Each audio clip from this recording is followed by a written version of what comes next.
All right, my friends, so I'm listening to a Consuela Maxwell track. Came out 3 days ago with Teresa Girodelci, whatever her name is, and Jamie Hopkins. I'm familiar with Jamie Hopkins. He talks a lot about reverse mortgages, but Consuela states it declaratively, unequivocally, the retirement crisis. I do not allow that premise to begin with, and I need you to help me and other people as well. It's like climate change. I'm telling you, man, if they allow that premise to be stated unequivocally, like all these people are doing without being challenged, you're going to have this whole generation coming up who thinks that there is actually a retirement crisis. It's like they think there's a climate crisis. These people have been brainwashed declaratively saying this is true. You cannot challenge it. And if you do, you're going to be a heretic and thrown out to pasture. You'll never get a job with a polite society and whatnot. You've got to nip this in the bud. Anytime, I don't care on YouTube, I don't care what it is, whenever you're seeing someone declare there is a retirement crisis, write in the comments, there is no crisis. How do you get your crisis? Well, 85% of you need income. Say no. Anytime, you got to state this, because what will happen is you have these brainwashed people coming up who think there's a crisis and the only way to solve is the government. Exactly what's happened with climate change. Exactly. And unfortunately, the people on our side were so caught with our hands. The people on the right don't play the game the way the people on the left do. We don't. And because that, we're always caught on defense, and we don't know how to. So by the time the lie goes, look at Nick Sandmann. Let's just use that for an example. We know for a fact Nick Sandmann was an innocent victim on that Nathan Phillips aggression towards him, never mind the black Israelites. We know that for a fact. That is not debatable. Yet Elizabeth Warren and a lot of politicians on the left, and even some just brutal people on CNN and whatnot, actually lambasted Nick Sandmann. And he's the Covington kid, 16-year-old who's just smiling at a guy who is abusing him. They destroyed that guy.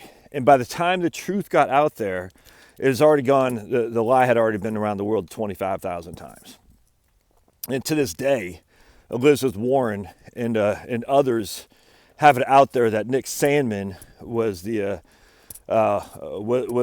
person who started all this ruckus back in the Covington kids thing. And it's kind of like the Duke lacrosse thing. I mean, this list of the lies being perpetrated and being just basically led to believe is nuts, because we don't know how to react quickly enough. Climate change. CO2 is not a bad thing, my friend. CO2 is just fine. CO2 is needed. It's fertilizer for green plants. We all know this. But yet we're like sitting there thinking, why would anyone be against CO2? It's weird. And next thing you know, 20 years later, every single person under the age of 30 thinks CO2 is evil, which is nuts. I mean, you can see, just look on Google CO2, and see it's like, what do I say? Make love, not CO2. As if CO2 is a problem. It's insane. So that has been permeated into the vernacular. And the retirement crisis thing is gathering steam for that too. And it's called upon among smarter people, and hopefully younger generations too, to say, how are you coming across this retirement crisis? How are you getting that? And if you're getting it because you're assuming people need 85% of pre-retirement wealth to retire, how? Why do you think that? And they'll always say, again, I'm picking up dog poop, which is what I like to do. They'll always say, well, healthcare. And you say, well, what's that premised on? And they're going to say, as I proved yesterday, they're going to say, well, healthcare is premised on the idea that Fidelity shows you need $286,000 in retirement for health insurance stuff, healthcare related stuff, and that's without long-term care. And your first question would say, okay, well that's true. I don't deny that. How much you need for food? How much you need for housing? How much you need for transportation? Because all three of those things are significantly higher than healthcare. All three of them are significantly higher. Yes, healthcare does rise at a higher clip, but the reason for that is because it's starting at a lower clip to begin with. We got to nip this in the bud. You cannot allow the premise to even take hold that there is a retirement crisis. Look, man, this isn't to say, because the next thing, so you think people shouldn't save? That's what a straw man argument. Like, for instance, I don't believe in mandatory vaccines. Oh, so you want people that have polio? I'm just not going to argue that's stupid. But people do that all the time. Oh, so you're okay with pollution? You don't believe that we should, litter, blah, blah, blah. If I don't believe CO2 is egregious. You don't need to engage those fools. That's straw man stuff. It's easy to say whatever. But if people are wanting to engage in true conversations about this, you can change minds. I'm telling you, you can. My mind has been changed on vaccines, for sure. But you have to do it in a fun way. You laugh, you mock at the fools, the straw man arguments, but you engage in deliberate, truthful dialogue. Notice I said dialogue. It's like, if there's a retirement crisis, how are you getting that? And just ask, how do you get that?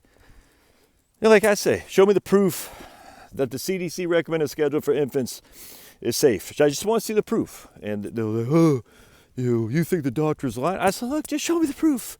You don't have to debate or get into tangents. Just show me the proof. I want to see the study that says the CDC recommended schedule for vaccines is safe. And there is no, because there is no proof. And what they'll try to use negatives. Well, we can't prove that it's not safe. I don't want you to prove it's not safe. I want you to prove it's safe. I'm not asking you to prove a negative. I'm asking you to prove a positive. And the same thing with climate change. The whole thing, all these things run hand in hand. Retirement crisis, vaccine crisis, climate crisis.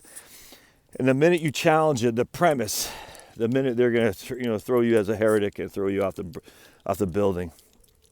It actually is funny because Greta Thunberg, and I actually don't fault her for this, but many on my side were like, she said we're going to put you up against the wall, as if they're talking about Che Guevara, that kind of stuff. And she said it. She did not mean what that meant. She's a kid, for heaven's sake, as Nick Sandmann. But the fact that she said it is somewhat of a dog whistle to the left. Who knows what the Bolsheviks are, for sure. Who knows what the Shining Path was, the Bolivar Brigades. Who knows these things? Put up against the wall is an indictment to a violent revolution, for sure. Now, she didn't mean it like that. It's kind of like the people on the right are saying Red Ken Livingstone is blaming the Jews for the vote in England. And I said, he didn't say that. Look, the guy's a nutcase, but come on. I don't like when my side gets engaging in that kind of, he said the Jews, he did not. He said the Jewish vote did not help us. And that's 100% true. That's a correct statement. The Jewish vote did not help the labor. But to equate that as he's blaming the Jews, come on, our side shouldn't be involved in that. We should be involved in the truth. And the truth is, you don't allow a false premise to begin with. Come on, buddy. And when you find a false premise, you mock it, you laugh at it, and then you tear it up and allow the people who are promoting that insanity to defend it, because they can't. And once they know they can't, their houses are built on sand, well, they're either going to change their mind or they'll go on to something else. And neither one's a good thing. All right, we'll see you.